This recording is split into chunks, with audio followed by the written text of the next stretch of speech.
So at the time, Oworonshoki, if you're based in Lagos State or if you're based in this part of on the mainland, Oworonshoki it was a very intense community to visit. Started looking for how we could address the situation. The only power I have is dance. So, for example, let's say chaos just happened in one particular street in the community. Before the blood dries up, we go there and dance on the blood sometimes and make videos and all that. We have over 200,000 people in that community. Nobody could talk about this violence. What was your idea about dance? If someone would have asked you, how would you define dance then? What would you have said? Dance for me at the time was talking without talking. How can you say something without having to say it with your mouth? Because then it puts you in danger when you say it with your mouth.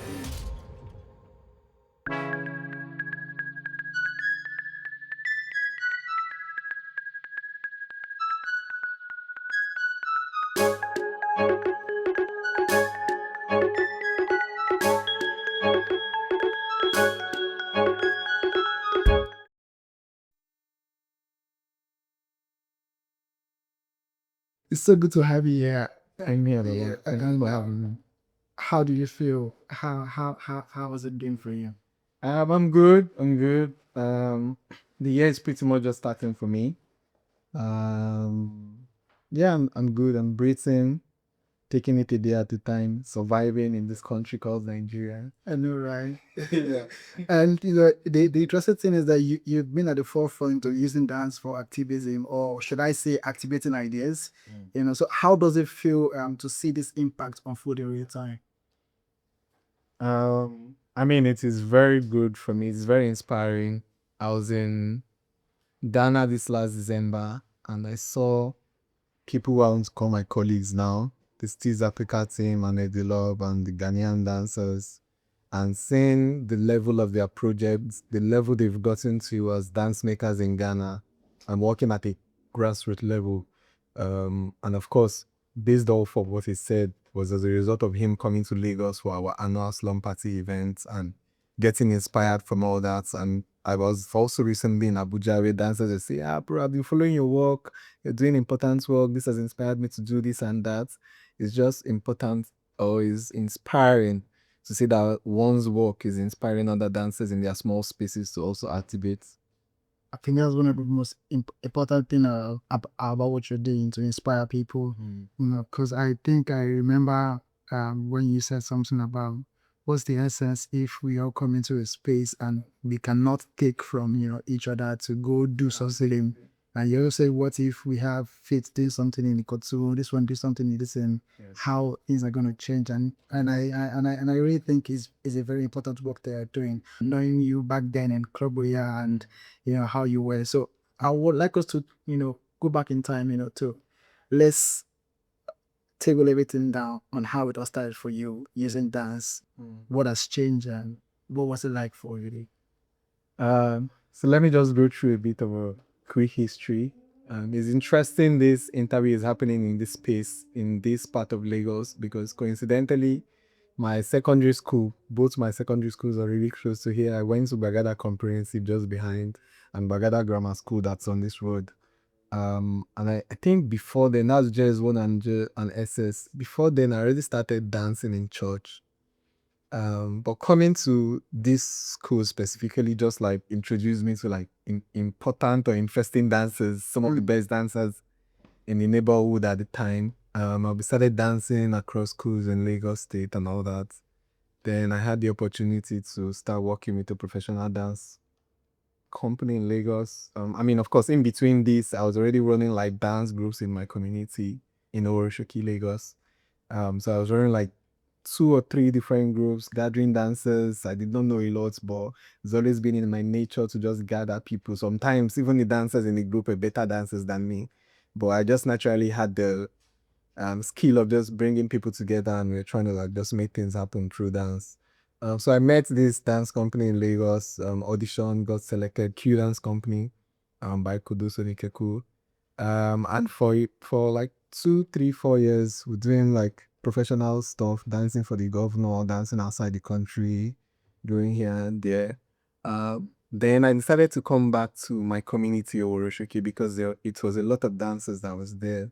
And we're still doing, I did not say that I was doing, before I met this dance company, I was doing, I don't know what they call it now, but they call it activation those days, like roadshows. So if you've ever danced for picnic or Mortina, or I was doing that for a long time before I crossed over to the professional dance world. So a lot of the dancers in my community were very much still into that at the time. And I was like, okay, I have this small knowledge. How can I just show my people, like my guys, what's happening out there?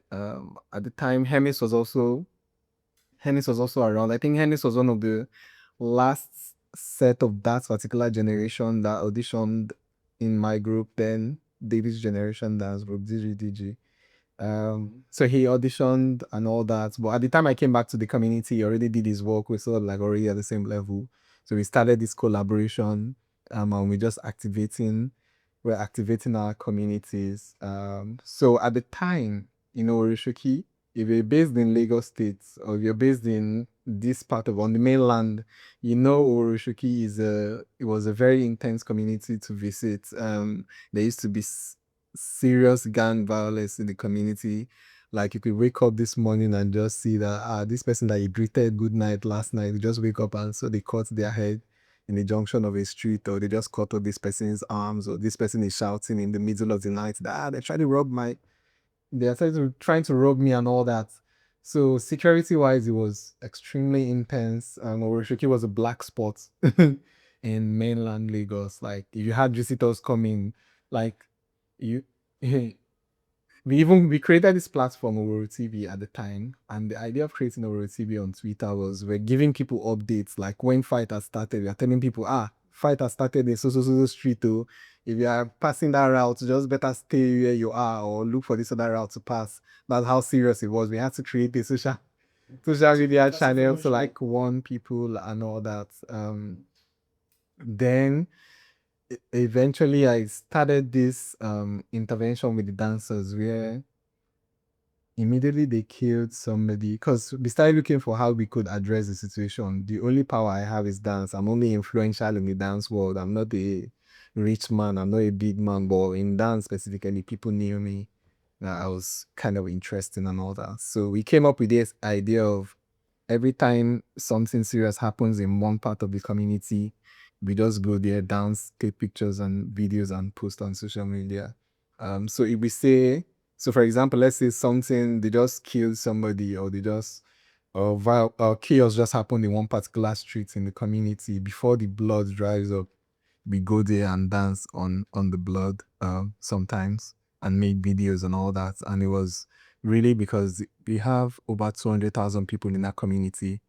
Nobody could talk about this violence because Oworonshoki is a very small community. At the time, there was just one entrance. So that's how easy it was for anybody to locate to. So it's you want to go and address all these Scottish guys, they all wake up, they just knock your door. Are you they talk about us, Abi? So we knew if we were doing it inside of a dance performance, the dance was sort of like protecting us. So everybody knew what we're talking about through the dance, but at the same time, they knew it was a dance performance. So they were like, these ones, they are dancers, Jerry. Leave they should be enjoying themselves. So we're performing and doing all these performances in the middle of the chaos. And sometimes the pictures and the videos go viral on social media. And the whole idea was just to get people talking, because I believe the first step towards solving every problem is to identify the problem first, engage the problem, then start looking for possible solutions on how to execute. So the intention behind those dance performances at the time was to get people talking. If you don't talk about, like, it was crazy for me because I remember there was this particular night where I think they killed somebody or something really bad happened, and 5 minutes after, you just see all the shops that closed when it was happening. 5 minutes after, people were already going about their daily businesses, and I'm like, that was how scared people were of talking about it. And that was why we started to use the dance, and the rest they say is history afterwards. Like just listening to it now is giving me crazy scenarios. But for you to think of dance as a way to talk about this thing. What was your idea about dance? If someone would have asked you, how would you define dance then? What would you have said? Um, dance for me at the time was talking without talking. Mm. How can you say something without having to say it with your mouth?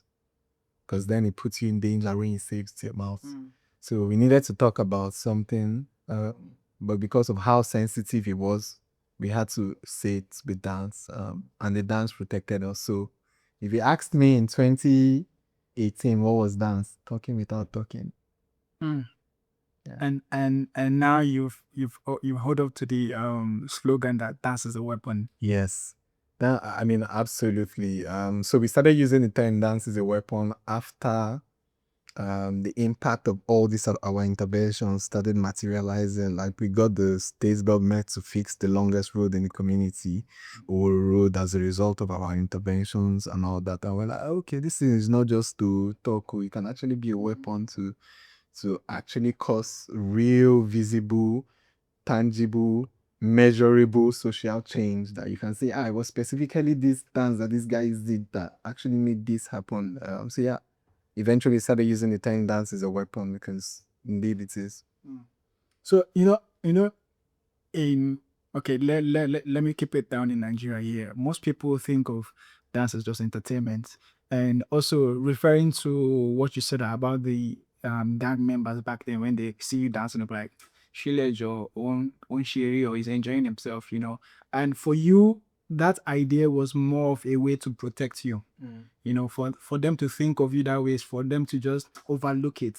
But also that idea has also in a way reduce the value dancers have in our society today. So how can we balance it as a way in your own field now? How can we balance it as a way of, okay, it's protecting the work that you do or you as a person, or in a way it's also reducing the possibilities of what people can really see what this art form is.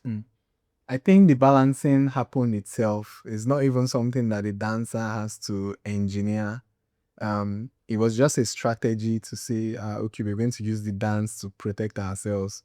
But when you're trying to solve a problem using dance of all things, and dance actually gets to solve that problem, then you already balance it, because they know, if these people were able to influence the state government to fix this road as a result of dance, is already telling the people that this is what dance can do. Dance is this powerful.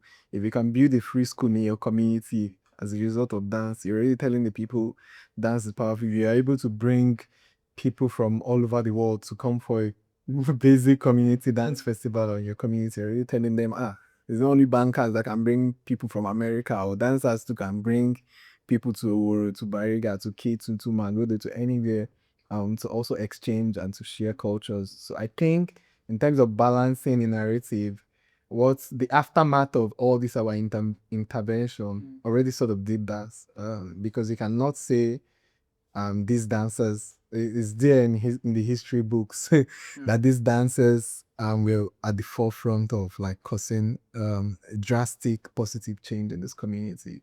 So there's no way you're going to come into that community and say, those ones are those dancers. So yeah, you that you're not just a dancer, show us your workings. So before your intervention on using dance, was there a time you experienced or realized the power of dance beyond just stage and performance? So before the intervention, I think this is personal for me. Every time I danced, before I even came to all this realization, it was really just freedom. You know how you feel free, like doing something. I'm the only son in my family. I have 3 sisters.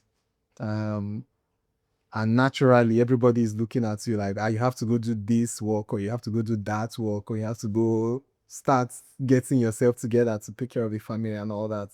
But it was out of all that pressure. It was only when I was in the rehearsal ground, or when I was in a party, or when I was in a show, or when I was on stage dancing, I really just felt like I was doing something right. I was doing something really interesting. I was being in sync with the world. or I was being in sync with the universe or with my ancestors. I mean, you know that feeling that you cannot describe at such a young age that comes to you when you're dancing. So for me, that's all it was. That is what it was.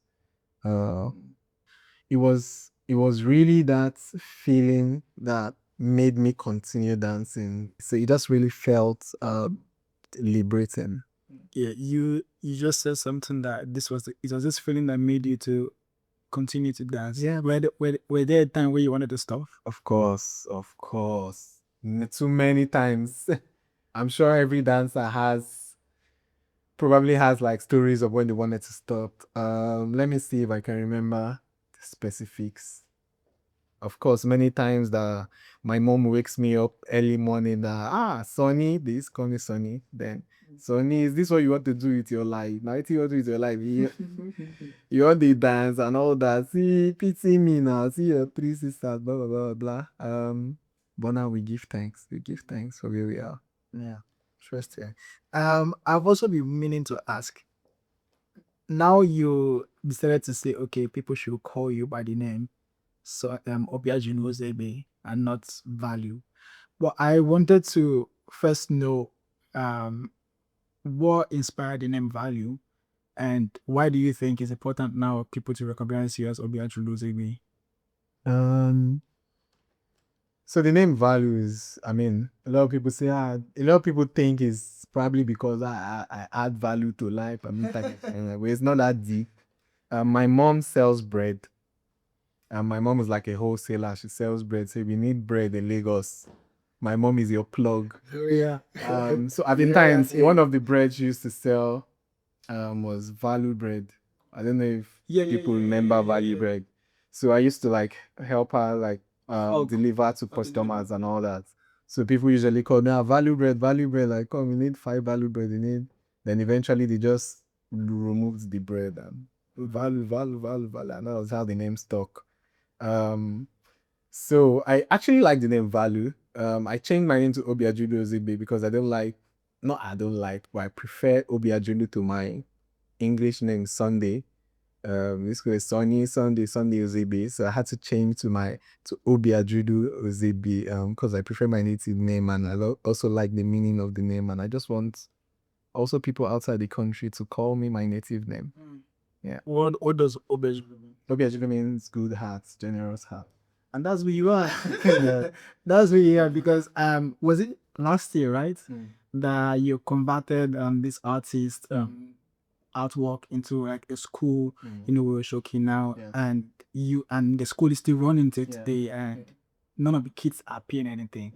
Like, that's a sign of a good heart thing for you to carry. You also made a post and saying that this is something you never imagine what happened, but it came and you had to take your responsibility about that. How has that been going for you? So a quick backstory for those that don't really know about the free school that we're running in the community. So the government we have this yearly annual festival we organize in the community called Slum Party.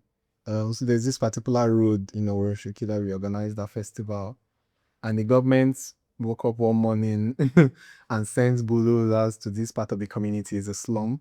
And they should come demolish all the houses in that area. And in the process of demolishing people's houses, they demolished 2 schools in that neighborhood as well. So of course, I was at the forefront of trying to get help for people and all that. And when I realized that there was no school that was going to serve the kids in that area, we started. I just registered that in my head, anyways. At the time, I did not have any funds to do that or whatever. And then this artist, Anna, came from Germany for the Lagos Biennale at Tafa Balewa Square and did this amazing installation with wood, with a lot of wood at Tafa Balewa Square. And I went to see the installation, and 2 dancers, Chima and Wisdom, just introduced me to Anna because they were collaborating with her for the art exhibition. And they were like, one thing led to the other, and she was like, are you interested in getting this wood after we finish this exhibition? I was like, of course, I would like to have it. So what came to me initially was, I want to give, because we also have work we do with the women in the community. So I was already saying, okay, this woman, I'm going to split this wooden structure and give one to this woman and this other to this woman so they can use it to build a shop because it was very big, as big as this room. So I wanted to just split it so they can use it to build their shop. And then I was in the structure again and I was like, there's no school in this part of the community now. How can we just take this the same way it is and just move it to that part of the community and just buy chairs and buy board and get volunteer teachers? And that was exactly what we did. And like the idea just came to me and I was like, okay, sorry mama, we haven't given it wood again. You just moved the wood and set it up back, bought chairs, bought board, got volunteer teachers, and the rest they say is history. Oh, is history. And I think it's important also that we are also documenting this for future purpose, for Absolutely. people to not just see the work that you've done, but also get inspired and find a way to contribute to their own research. Yes. Because as we keep growing and we keep seeking for information, and when we cannot see information that has happened around us, we go outside to seek for information. And that's something Speaking As is trying to, disrupt to make sure that the African child, the Nigerian child, can find enough information right here on the mouth of people who have done it right here. Talking about the space where the government demolished, and that has also been like a let's say safe space for your biggest initiative, which is Slum Party. Do you mind talking to us about Slum Party and letting us know what it was before the demolishment and the community? So you remember I was talking about all the protest performances we were doing as a result of the killings. I think we're doing this for 2 years straight. Then eventually people came to meet me and they were like, Valu, you're giving Oworonshoki community bad PR. Like you're just showing people out there like blood and killings and this type of things. I think you guys should like stop this. You guys are painting. You're trying to solve a problem. We understand. But the way you guys are going about it is also making potential maybe investors or visitors scared of coming to the community. And I think it was interesting for me, even though I did not totally agree. But I think they sort of had a point. So I was looking at an alternative means of continuing this conversation without necessarily going and like dancing in people's blood or getting paints to signify blood and all the other things we're doing in our performances. So we decided to come up with the idea of Slum Party for 2 reasons. Number one, that slum part of the community that they described for like 4 5 years in the community. We're looking for different places to train. Like I remember if we train in this community, they'll say, Value, you and your dancer, they are making too much noise. If we train in that community, they're going to say, by 6 p.m. you guys have to be done. If we train in this part of the community, they're going to say, your music is too loud. You guys should. It was only when we got to this slum part, so it was the first time that people in the community received us with open arms. We could train till any time. If you see the big space they give us, more than enough for myself and the dancers. So first, I was trying to see what we could do to sort of give back to them, bring interesting people to that part of the community, and hopefully just make something happen. Second, it was the black spots in the community. Where we did Slum Party was called Power Biz.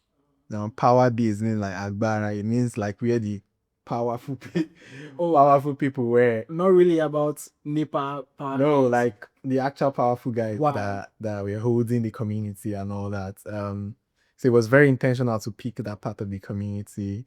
So we started Slum Party as an extension of our performance protests to say, there's still violence in the community and all that. So what can we do?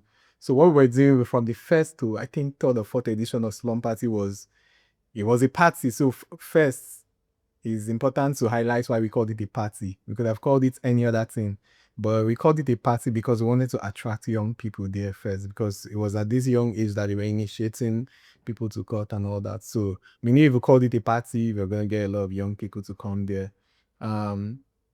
So we're calling stakeholders in the community. I remember the first edition, we invited the DPU of the community, and the strategy we were using then is a one-off strategy for every individual. So every individual we invited, I'm very sure they were not going to come back because we were lying to them that you're just coming to come motivate the people and inspire them. And so, but they didn't know that when they come, after their talk, we are going to give the people mic to actually address them. And it was usually very intense. I remember the one of the police, the DPO, after his speech and all that, he did not know what we gave to. We said, Q&A, Q&A. He was already like fidgeting. And we gave them the microphone to start engaging. People were not even really asking questions. People just started insulting the police, and some people were asking questions. I remember clearly somebody said, "Why are you arresting young people because they don't have an ID card and they don't even have a job?"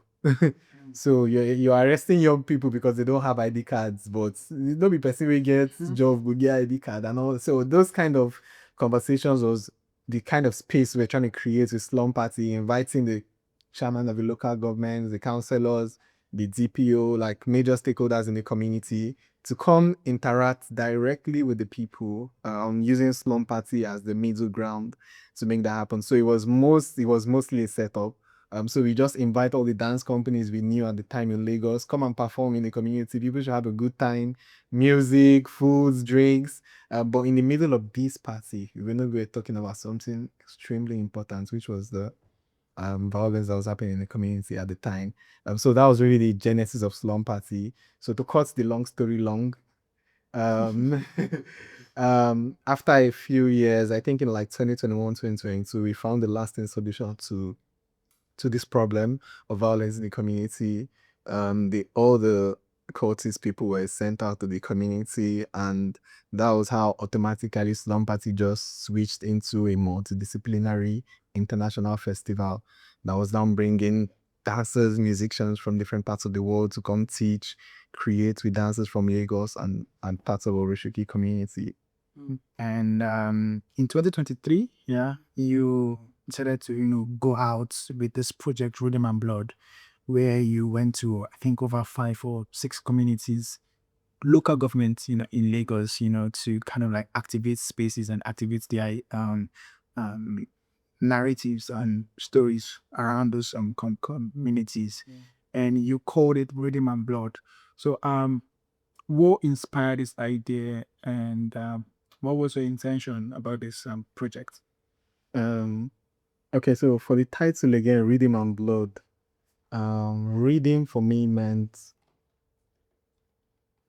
vibe, dance, music, playfulness. While blood meant like serious, really serious, like intense situations. So for me, Rhythm and Blood was a juxtaposition of talking about something really serious, using a playful tool.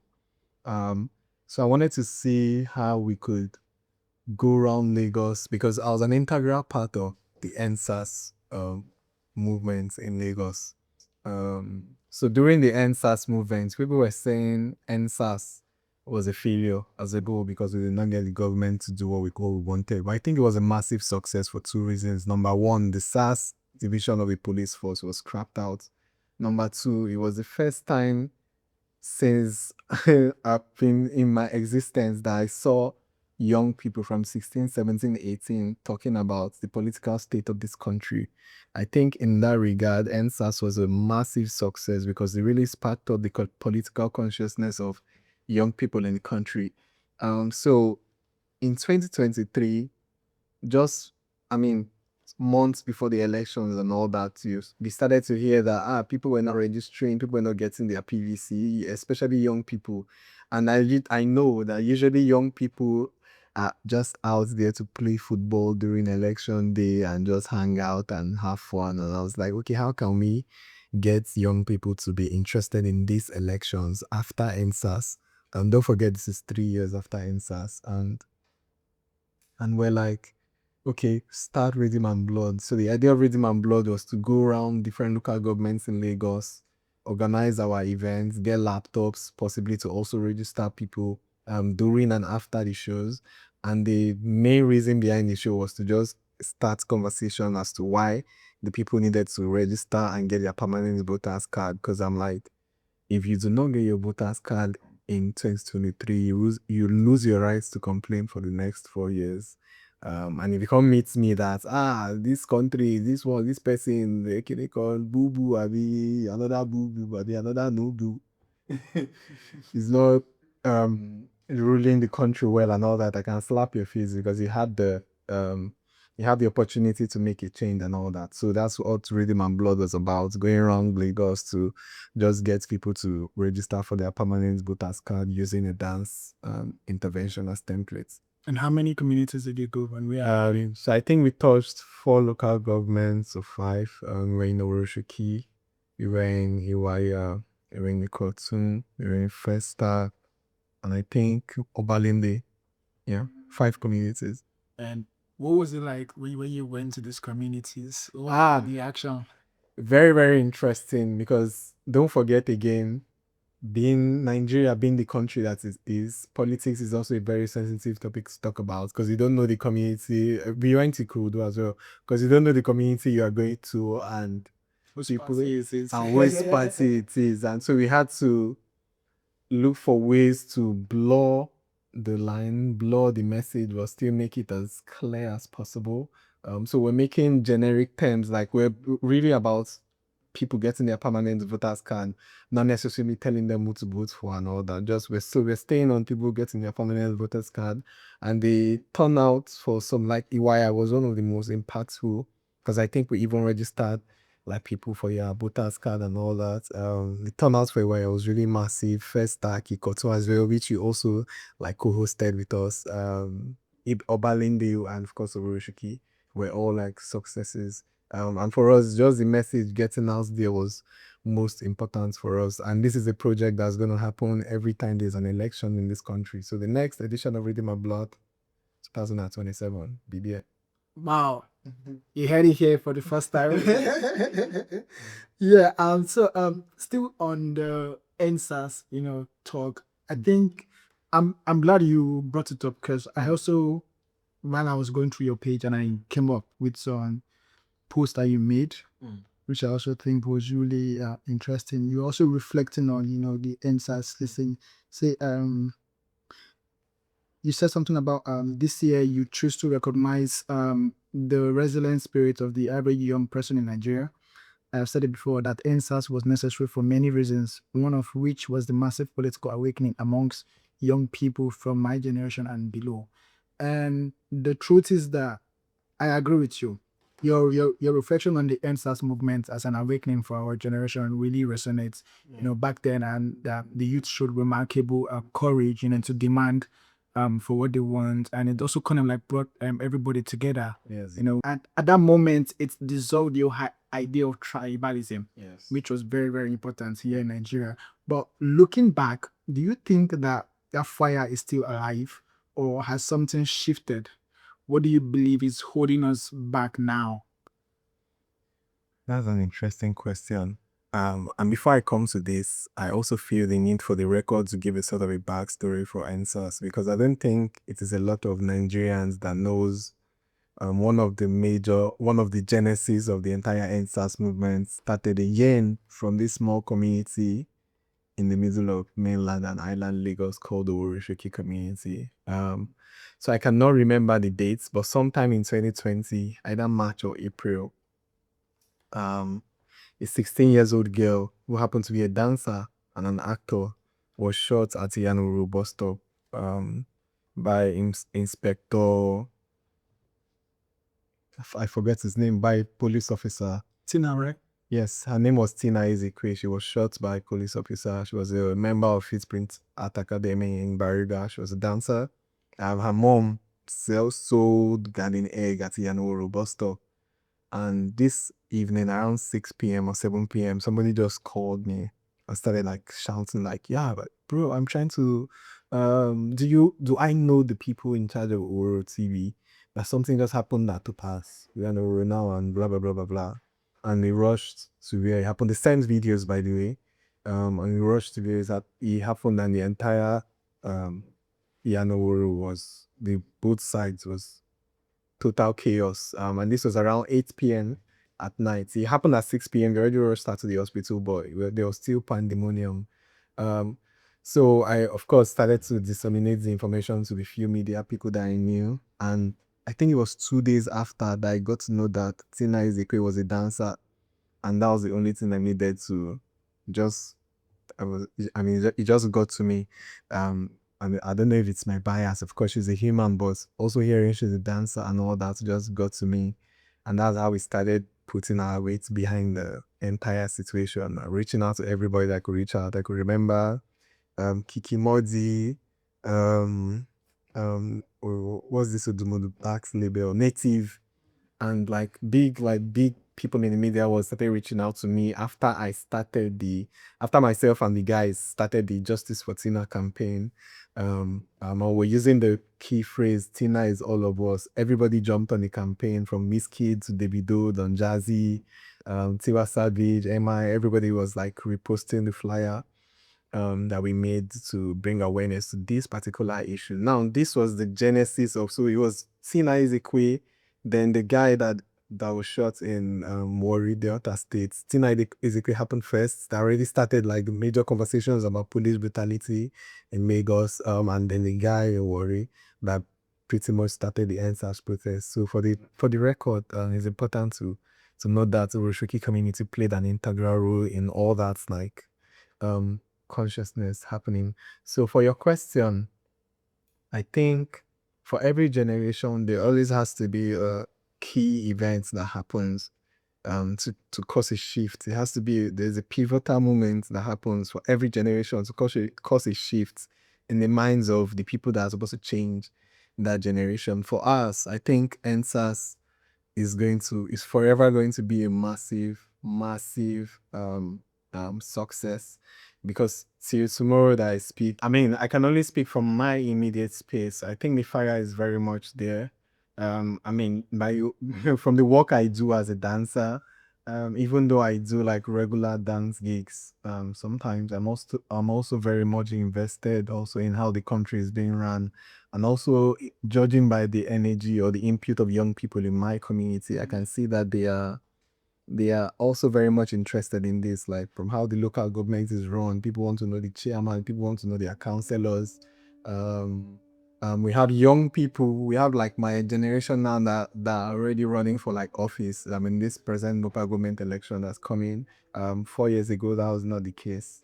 We have younger dancers who are not even my generation, who recently did a video as a result of the constant hiccup in electricity in my community, and just seeing like dancers and creatives like being part of this socio-political conversations. I think is it can only get better from there.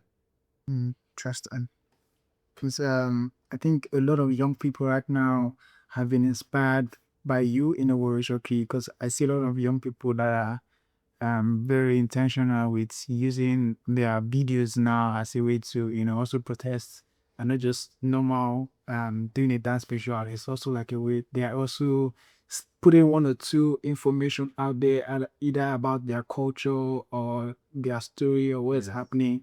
And I think it's really beautiful, to continue to raise that consciousness of dance as a medium and not just a. Yes. So when people, sorry to interject, so when people tell me, Valu, you travel all over the world, why are you still wasting your energy in quotes in this small Oworonshoki community? I'm like, yo, it's a community of over 200,000 people. Imagine there's a value in all the other local governments or all the other communities. We don't need a lot. How many local governments in this country? 700 and something. If there are 700 and something values that are interested in attacking arts from this perspective, I mean, the amount of change that can happen in the country.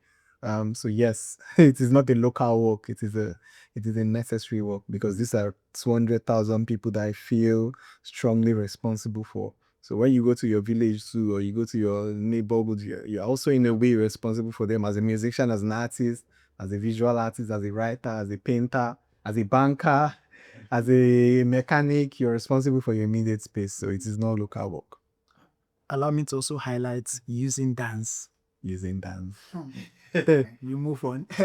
So in one of my panel discussions that I had held in Ghana as part of Akebula Fusion, this thing, where we brought people from different well, let's say, industry or different focus using dance from the institution, academic space, streets, and wellness and all. And you also raised one very important thing that I think is also interesting was you've been interested with the intersection of dance and the academy. So my question is, what do you think is missing in how dance is integrated into education in Nigeria? That's a very interesting question. I think one of the most interesting definition of contemporary dance that I heard was by Kudus Onikeku when he said his own interpretation of contemporary dance is like even looking at the dictionary meaning of the word con with temporanus time from the Greek word. So if you want to break that down and explain using that dictionary definition, it basically means dancing with time. I think the institutions are not dancing with time. Because if you go to a Unilag, for example, or a Yabatek or whatever, and you go to their art department or your dance department and you see them like teaching. I don't want to mention names of like foreign dancers or people from 1904. I'm actually a big fan of history. I'm fascinated by history and all that, but I think there are people that are actually shaping culture presently there has to be a balance. So when you are talking about somebody that did something in 1904, there's somebody that's doing maybe something as interesting as well in real time that your students can also like be learning from or be getting inspired from, which was why I felt like the panel session in Ghana was really interesting for the lecturer to leave the four corners of his institution to come to that kind of festival and engage dancers. So in that regard, I think the institutions have to, it's been at the top of my list actually to see how I can bridge the gap between what I do as a dancer with the academic space, because I never received the formal tertiary education. But I feel like I've done quite enough that should be integrated into that kind of space, because at the end of the day, if there are no dancers doing the actual work, if there are no creators creating the dance works, what are the intellectuals coming to analyze? They're not analyzing nothing. So you actually need the people that are doing the work to really create that balance, unless it's just going to be all theory of what happened in the past. But they are interesting.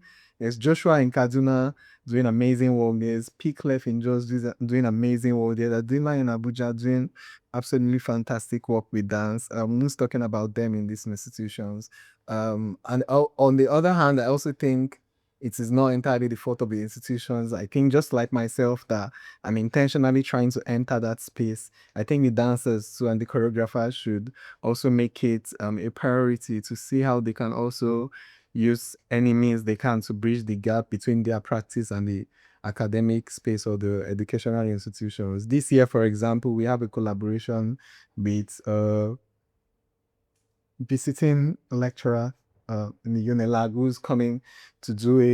who's teaching architectural students in Unilag, but is bringing it to the community to like do all their class and their learnings, and they are coming up with a sort of a prototype for a community art center in Oworonshoki community. And that's already like something that's important for me as a dancer, having this collaboration with this architect person, and that's also involving the institution. So I think more dancers should definitely look into penetrating the academic space. There's a lot to be written about shaku shaku. There's a lot that Unilag theater art students should be writing about Mara. There's the Yabatek students or Unilag or anywhere in Nigeria should be writing a thesis on King Da Vinci that's here now, and the amount of innovation that he has put into his craft as a dancer. So I think in that area there's a lot that needs to be done, and it is because we both town and gown, the space or the gap in between is really really wide, which is why I make it like a responsibility for me to constantly go into their space, understand what's happening with them, understand how they think. When I can, I show my works there, and also try to bring them to my immediate space, and we see how work can go there. So yes, absolutely, we definitely need to figure out how to bridge the gap between the professional dance world, the street dance world, or the dance world generally, with the academic space. Because I'm not saying the intellectuals are actually very important, because just now before this podcast started, I was speaking with Da Vinci and we're talking about how some of these dances from another part of the continent are intentional with like documenting the dance and giving it names and all that. I think the work of the creator is to create. If we had like intellectuals that were really integrated in this dance space, they probably would be helping us with all this writing and documentation. We are going to make the pure water. Let somebody else worry about naming the pure. Yeah, like I think this is, you just spoke my mind, because this is one of the reasons why I kind of like put a pause to my performance career. I won't say I put a pause to dance because I'm still dancing, but actively performing and seeking for performances and stuff like that is one of the reasons I also put a pause, because what my company Beghast is really interested in now is to expanding the ecosystem of the industry. We cannot just have over 5 million performers and we don't have a manager, we don't have a journalist, we don't have a marketer, we don't have a promoter or a programmer or a curator. It will just make us stagnant. Yes. Because everybody's creating work, but who is selling it for us? Yes. So I think this is one thing that has also made us, create this podcast, Speaking Dance, to kind of like put out the word out there, create conversations, bring insights to people to start thinking, and maybe they start to, engage with all of these things that we've discussed, to maybe bring out solutions, for being inspired to say, oh, I love what Beghast is doing. I think I can be a contributor in writing for like the articles or coming out with things like that. I think the more we start to engage with that, the more the ecosystem and the industry, expand itself. Yes, absolutely. Then we can have journalists who are focused with dance, who work with media companies like the Poke Africa and the rest, and propose articles about dance. Because when I also see things about culture in all those media houses, they never talk about what dance is doing, like what activities that you are doing, and which I think is the imbalance of cultural celebration or culture celebration. I wanted to ask, what's drives you like to do what you do? And the risk of sounding like a broken record, really what drives me, to be honest, has changed over time. I think it was Eisenwiki that was saying in one of his classes about how every dancer should have a third eyes. The third eyes is going to help you gauge where you are at every point in time. When I started dancing as Bagada Grammar School, the reason why I was dancing was different. Get girls, go dance in BS, and then spray you money. Then eventually when I moved, okay, you could make some money from this if you do activation and all that. And then I moved to the next label. You could do this, you could do music videos and all that. So presently where I am is really to see how, what is driving me now is to constantly seek ways that I can use dance to provide solutions to real life problem and actually solve real life problems.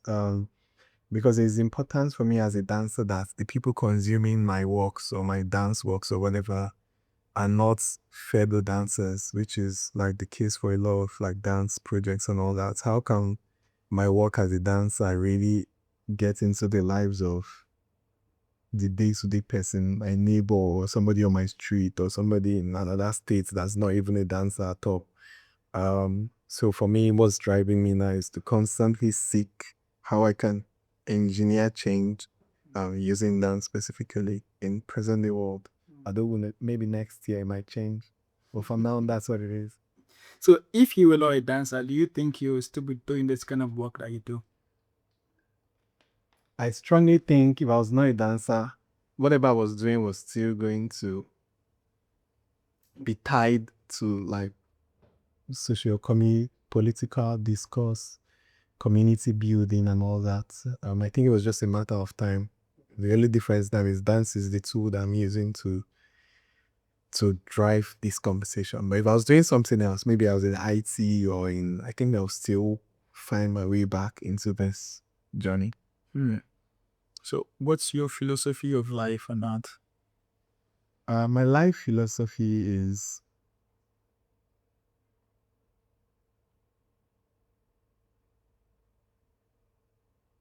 breathe, take things as they come, take the day as it comes, a day at a time. Listen. Your talent is God's gift to you. What you do with it is your gift back to God. My life philosophy is listen. Listening is very, very important for me. I don't know if that's a philosophy. I think that's my life technique. To listen is very, very important because as a community organizer, as a dancer, as an artist, or as a human being in any career path that is trying to solve a problem, you can do the right thing in the wrong way if you do not listen. What's next for you? With you, Innovated, Slum Party, Artist Hangouts, and you also have this new initiative. What will I say? Initiative, a new method of teaching, which is Lagos Reading. Like, what's next for you, and what are you looking forward to doing, and how is your work evolving in the coming years? Okay, let me just quickly talk about Lagos Reading. Then I talk about my plans and I think we're good, yeah. So Lagos Reading, Lagos Reading is not really new. I think I started Lagos Reading when I first went to teach in Barcelona in 2022 or 2023, I can't remember. And the idea was, before then I've been traveling a bit to Europe and I see most of the dancers from the continent or African dancers saying they're teaching Afro this, Afro that, Afro dance. And I was like, we have 54 countries on this continent or 55 countries. There is no way you're going to tell me you're teaching Afro dance in 2 hours, because what I'm hearing is you're teaching all the street dance styles from these 54 African countries. It is impossible. I understand, like, for marketing reasons, people need to understand that this class is coming from like Africa or whatever, but it is also important to be specific sometimes with this knowledge, because that is what every other person now that has been going for these classes and all dance, that's also what they say they teach, Afro dance, and like that the circle keeps going.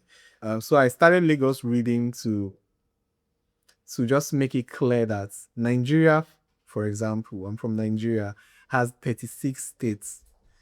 All these 36 states, in my opinion, in this country have their own street dance styles, whether they are popular or not. Now, I'm based in Lagos. I grew up in Lagos. Lagos State as a whole has different street dance style. There's Agege that made Shaku Shaku. There's Ajebule that did Koto Galala. There's Bariga that popularized Shoki and all that. And other communities that's like trended styles. So if I can teach you just Lagos rhythm or street dance, I introduce you to Lagos street dance. I can use 1 month to introduce you to Lagos street dance. Now imagine me saying I'm coming to teach you Nigerian street dances. Now imagine me coming to say I'm teaching you Africa. Do you know how so it is too big, it is too vague, it is not clear at all. So I started Lagos Reading to just tell the people that if I can stay on just do Agege reading. I can do Ajebule reading for 1 week, 2 weeks straight, and we just stay on that and start breaking it down and analyzing it. So now Lagos Reading has metamorphosed into a curatorial event where I'm trying to, beyond dance, create a physical space where it usually happens outside Lagos, where once you enter the space, if you've been to Lagos or not, you just feel like you're in Lagos. We did it recently in Ghana. We also did it recently in Abuja, Nigeria. We sort of took Lagos to Abuja, took Lagos to Ghana, and we created a space where you drink Gary, you hear sounds from Lagos, do line dance, you do games from Lagos and all that. So it has metamorphosed from just a dance workshop idea into an actual curatorial event. In the coming years, I feel like I'm entering a new phase of my process and all that. I'm going to be spending a lot of time outside Nigeria to get 1 or 2 knowledge.